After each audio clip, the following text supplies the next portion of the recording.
Social media के जरिए PTI का बयानिया फैलाने के लिए मशहूर इमरान रियाज खान इस वक्त सलाखों के पीछे हैं। इनको गुज़श्ता रात अटक पुलिस ने उस वक्त गिरफ्तार किया जब वो हाई कोर्ट से जमानत हासिल करने के लिए इस्लामाबाद जा रहे थे। पीटीआई की पूरी क़यादत समेत खुद इमरान खान ने इसकी शदीद मजम्मत करते हुए कहा कि मैं पंजाब पुलिस की जानिब से इमरान रियाज खान की बिला जवाज गिरफ्तारी की शदीद मजम्मत करता हूँ। हमारी कौम को छटे हुए बदमाशों पर मुश्तमिल इम्पोर्टेड हुकूमत के सामने झुकाने के लिए मुल्क फस्तायत के सुपुर्द किया जा रहा है। ध्यान रहे कि आज आज़ादी सहाफत का साथ देने का दावा करने वाले यही इमरान खान थे जिनके दौरे इक़्तिदार में हज़ारों सहाफ़ियों को बेरोज़गार किया गया। जो चैनल या अखबार इमरान खान का बयानिया ना चलाता या इनके खिलाफ खबर लगाता तो इसके इश्तिहारात बंद कर दिए जाते। इसका नतीजा ये निकला कि मीडिया इदारों ने पैसों की कमी का बहाना बनाते हुए सहाफ़ियों को नौकरियों से निकालना शुरू कर दिया था। आम सहाफ़ी ही नहीं बल्कि मीडिया इंडस्ट्री के कई मोतबर नामों जिनमें तलत हुसैन, अंबर शमसी, नुसरत जावेद, मुर्तज़ा सोलंकी, मतीउल्लाह जान, अम्मार मसूद जैसे बड़े नाम शामिल थे, इनको नौकरियों से निकलवाया गया। एक प्रेस कॉन्फ्रेंस में जब साबिक वजीर इत्तलात फवाद चौधरी से इस बारे में पूछा गया तो उन्होंने बड़े धड़ल्ले से कहा था कि टीवी चैनल्स का तो दौर खत्म होने वाला है, आने वाला वक्त सोशल मीडिया का है। अबसार आलम, मतीउल्लाह जान, असद अली तूर और अहमद दुरानी पर हमलों की शायद ही किसी पीटीआई रहनुमा ने पुरजोर मजम्मत की हो जिस तरह अब इमरान रियाज खान की गिरफ्तारी पर की जा रही है। हाल ही में ARY न्यूज़ के एक प्रोग्राम में सीनियर सहाफ़ी रऊफ क्लासरा ने इंकशाफ किया है कि साबिक वज़ीर आज़म इमरान खान की हुकूमत के खिलाफ कोई सहाफ़ी ट्वीट करता था तो एस्टैब्लिशमेंट से धमकियां दिलवाई जाती थी। रऊफ क्लासरा ने कहा कि सबको याद है कि इमरान खान ने सहाफ़ियों के खिलाफ एस्टैब्लिशमेंट को किस तरह इस्तेमाल किया था।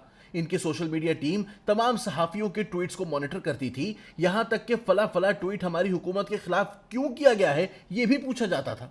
इनका कहना था कि पहले ये लोग इन ट्वीट्स को डिलीट कराने की खुद कोशिश करते थे, लेकिन जब नाकाम होते तो फिर आप पारा की मदद ली जाती थी कि फला फला जर्नलिस्ट को फोन करके कहें कि फौरी तौर पर ट्वीट को डिलीट कर दें।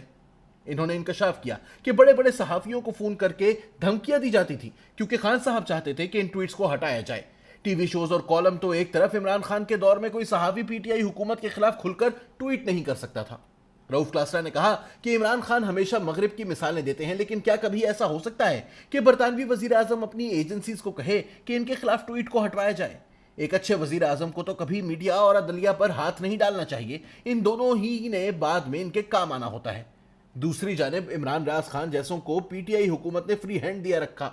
यूं लगता था कि जैसे इनको इमरान खान की खुसूसी आशीर्वाद हासिल है। इन्होंने अपने वीलॉग्स में किन किन सहाफ़ियों की पगड़ी नहीं उछाली और अपने अल्फाज से किन की दिल आज़ारी नहीं की। अबसार आलम हो या मतीउल्लाह जान, इन साहब के अताब का निशाना सभी बनते रहे। अबसार आलम को जब गोली लगी तो मौसूफ बजाय इस वाक़े की पुरजोर मजम्मत करते, इन्होंने अपने वीलॉग में अजीबो गरीब तबसरा पेश करते हुए कहा कि अबसार आलम के बारे में न्यूयॉर्क टाइम्स में खबर छपी है। यह खबर अमरीकी अखबार में छपनी ही थी क्योंकि पाकिस्तान और इसके इदारों के खिलाफ वो कभी बात करना नहीं छोड़ते। इन्होंने खबर की हेडलाइन का हवाला देते हुए कहा कि फौज पर तनकीद करने वाले सहाफ़ी को गोली मार दी गई। हालांकि अबसार आलम खुद कह चुके हैं कि इन्होंने सहाफत को खैरबाद कह दिया है और अब मुस्लिम लीग नून का हिस्सा बन चुके हैं। यूं इमरान रियाज खान ने यह तासुर देने की कोशिश की कि पाक फौज पर तनकीद के बाद किसी सहाफी को नहीं बल्कि नून लीगी को गोली मारी गई है। इनकी बात सुनकर तो यही समझ में आता है, गोया सियासी वर्कर को गोली मारना कोई नेकी का काम हो। अपने एक दूसरे वीलॉग में इमरान रियाज खान ने पाकिस्तान के जय्यद सहाफ़ी हामिद मीर को खुल्लम खुल्ला गद्दार करार देते हुए इनको इंडियन एजेंट करार दिया था। इन्होंने कहा था कि हामिद मीर का इंडिया के कई ग्रुप्स के साथ ताल्लुक है और इसके इनके पास सबूत मौजूद हैं। इन्होंने यक के बाद दीगरे कई वीलॉग्स करके हामिद मीर और इनके हक में बुलंद होने वाली आवाज़ों को गद्दार करार दिया। इमरान रियाज खान ने अपने वीलॉग में बर्बरियत का निशाना बनने वाली खातून नूर मुकद्दम को भी नहीं छोड़ा था। इन्होंने पूरी मुहिम नूर मुकद्दम के खिलाफ चलाई। इन्होंने एक खातून की वफात के बाद इसके किरदार पर गंद उछाला। एक वीलॉग में कहा कि किसी नामहरम से ताल्लुक और राब्ते रखना गुनाह है और इस तरह के गुनाह के कामों का अंजाम यही होता है। एक जगह कहा कि यह अपने बाप से ज्यादा जाहिर जाफर के साथ राब्ते में थी। जिन लोगों ने इनके इस अफसोसनाक रवैये पर तनकीद की, ये इनको भी लताड़ते रहे। इमरान रियाज खान ने सबी इब्राहिम के साथ मिलकर हाल ही में मतीउल्लाह जान पर घटिया इल्जामात की बौछार की।